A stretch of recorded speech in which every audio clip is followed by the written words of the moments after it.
You're about to witness a rare instance where Logan Paul and Cliffe Knechtle are in the same room, and Logan Paul takes this opportunity to really press Cliffe on the evidence for Christianity, which leads to a rather interesting conversation about the evidence for Jesus.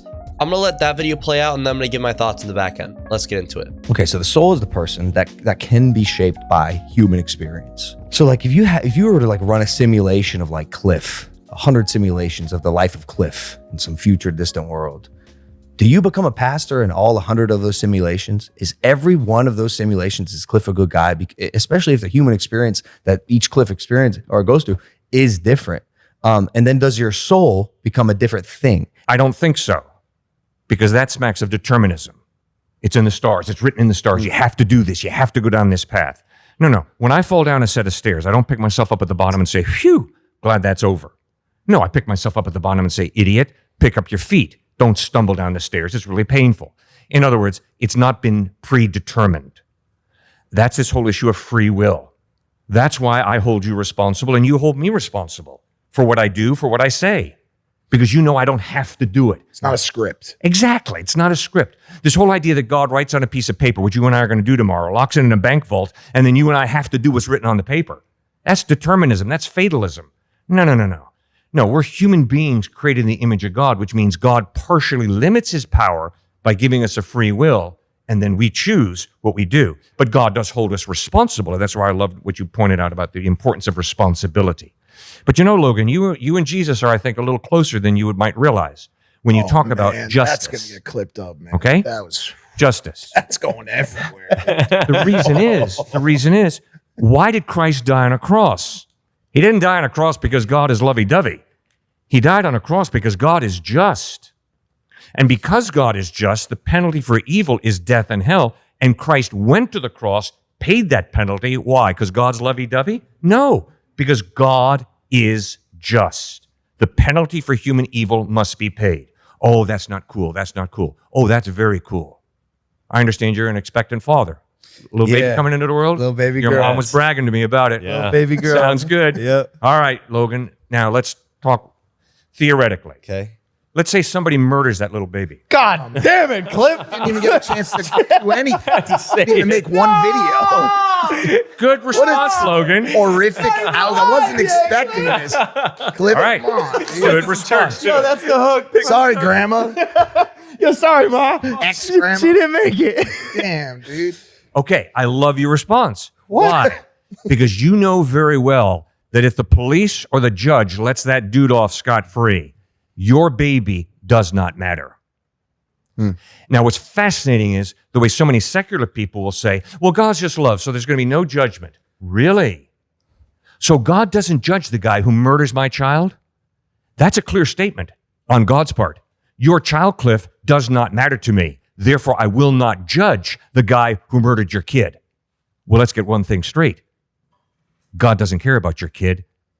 Your kid does not matter to God. And that's a lie. Jesus said, no, God does care about every single one of us, which is why when we hurt each other, when we rape each other, when we cut each other off at the knees, God will judge us for that because he loves us because we matter to him. Does that make any sense? It totally makes sense. I guess what I am looking for and what I have always struggled with is like the proof per se. Why Christianity?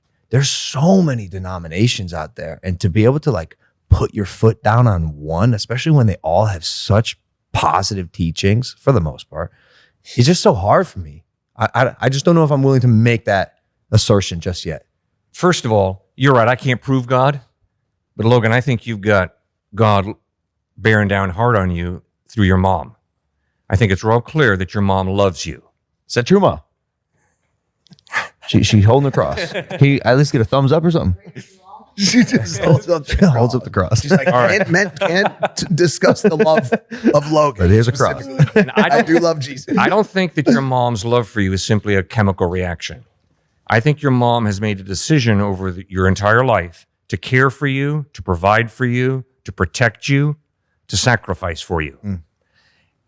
That is far beyond an animal instinct. That is a free decision your precious mother has made to really love you, to really care for you. Love, the experience of love, points us to reality, including some type of God. Okay, then the next question is, but who is this God? And that's where Jesus Christ, Muhammad, Confucius, Buddha, Siddhartha, all the avatars of Hinduism come in, all claiming to be revealing God accurately. But the historical evidence is Jesus lived a sinless life. He never sinned once. In John chapter 8, he could look into the faces of his enemies and say, which one of you can prove me guilty of sin? And his enemies were silent. Secondly, he taught amazing ethical teachings that I think all of us respect highly. The Sermon on the Mount is obviously ethical genius. All right, profound ethical genius. The Sermon on the Mount, Matthew chapters 5, 6, and 7. So his lifestyle, his ethical teachings demand respect. Thirdly, you watch him die. At the moment of his most excruciating pain and agony, nailed to a wooden crossbeam, instead of cursing his enemies the way I would have, he prays, Father, forgive them, for they know not what they do. Well, my respect for him skyrockets. But fourthly, and most importantly, 3 days after he dies, he physically, bodily rises from the dead, and over a period of 40 days, he appears to over 500 people who see him different times, different places, risen from the dead. Paul records in 1 Corinthians 15. I have a question. How do you know that? You know that in the same way that you know that George Washington was the first president of the United States, that you know that Adolf Hitler really committed the atrocities he did. It's called historical knowledge. But those recent events those events you just cited happened much more recently. Yes. And are much more well documented Yes. than potentially 2,000 years of lost history. Bingo, correct. But the great news is, in the Gospels of Matthew, Mark, Luke, and John, we have a very, very reliable historical record based on over 5,800 Greek manuscripts, 10,000 manuscripts in the Latin Vulgate, and about 9,800 in Ethiopic, Coptic, Armenian, Syriac, Gothic, and Slavic. Cliffe is right. We have an abundance of manuscript evidence. Scholars describe it as an embarrassment of riches of the evidence for the New Testament. But there are a lot of manuscript copies that have scribal errors, and it makes some people question the Bible's reliability. For example, there are scribal errors where there's missing punctuation, misspellings, maybe even whole sentences that are removed. And now some people believe that the Bible's been corrupted through being translated and translated and translated, going from English to Chinese to Italian to Mandarin. But that's not quite how it works. You go from the original Greek to Chinese, the original Greek to English. So that's not how it happens. As for the scribal errors, scholars have identified and corrected nearly all of them, and none of them affect any core Christian doctrines like Jesus dying on the cross for our sins. Even atheist New Testament scholar Bart Ehrman admits this fact, so that means that the doubts about the Bible's historical reliability are unfounded if you've done your research. And now this doesn't necessarily prove that the eyewitness accounts laid out in the Bible are true, but it does mean that they are historically reliable in the same way that we trust a history textbook. Now, in light of the evidence that Cliffe just presented here, Logan Paul is going to respond with some of his own emotional objections to Christianity, and let's see how Cliffe responds to that. Let's get back into it. I'll be honest here. I don't love the sort of like exclusive club feeling, oh, you can get into heaven if you believe in Jesus, but everyone else is doomed. I don't love that, right? Because there are people who have the same amount of faith in their religion as you guys do in yours, who are putting their time, effort, energy, investing their whole lives into believing in a deity, and like according to you guys, they won't end up in a place that is paradise, even though they're leading a great life and have a great moral compass. Even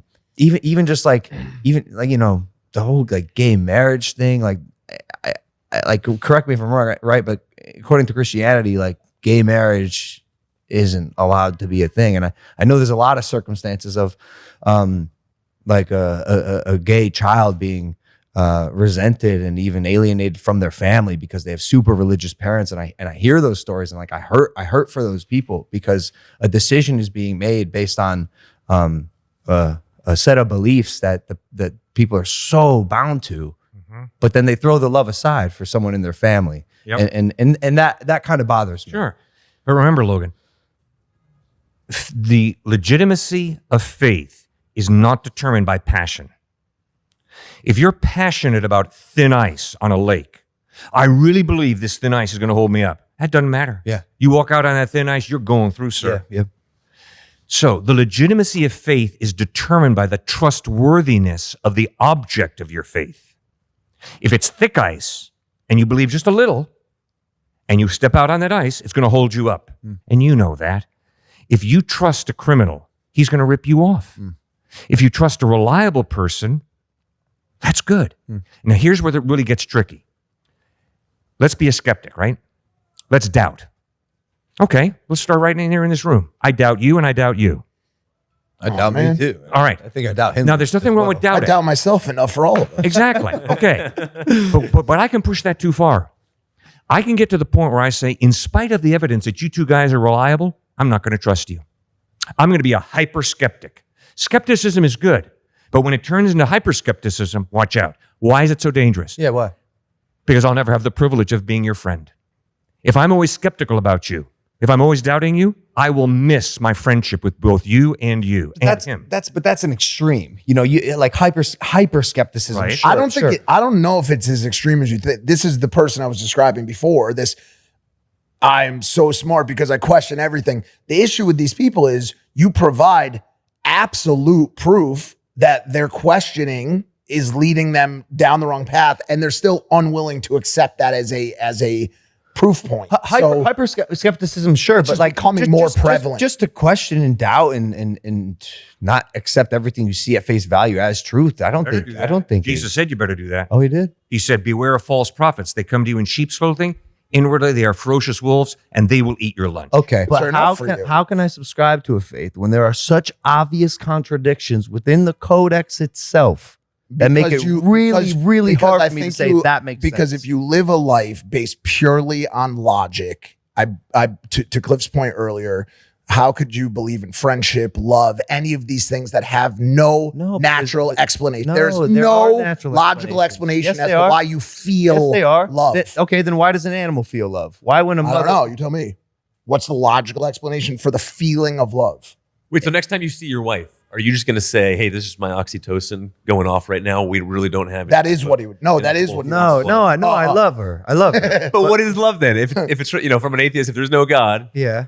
then it's just the oxytocin neurochemicals, cuddle chemicals. At this point in humanity, I am unable to give you a scientific explanation. Question: if in 50 years the brain can be mapped out and you can say exactly why you feel what you feel, does the belief or the faith in Jesus go down? Because I think what's happening right now is people are getting turned on to the possible idea of more explanations for stuff and thus aren't turning to faith as frequently, I think.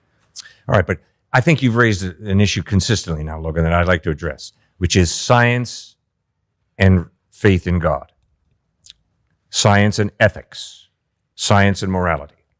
All right, science can prove that if I put strychnine in grandma's tea, she will die. Science could never answer the question, in light of the fact that grandma's loaded, big stock portfolio, why should I not put strychnine in her tea, kill her in order to get the inheritance? Science can't answer that. That's an ethical question. Science is concerned with the process, the physical process. And that's wonderful. It's beautiful. But it cannot address the question, should I put strychnine in grandma's tea to get the inheritance? Yep. That's an ethical, moral question, has nothing to do with science. See, so that's why you've got to realize there is truth scientifically, very important, but there's also truth ethically, and there's also truth regarding God.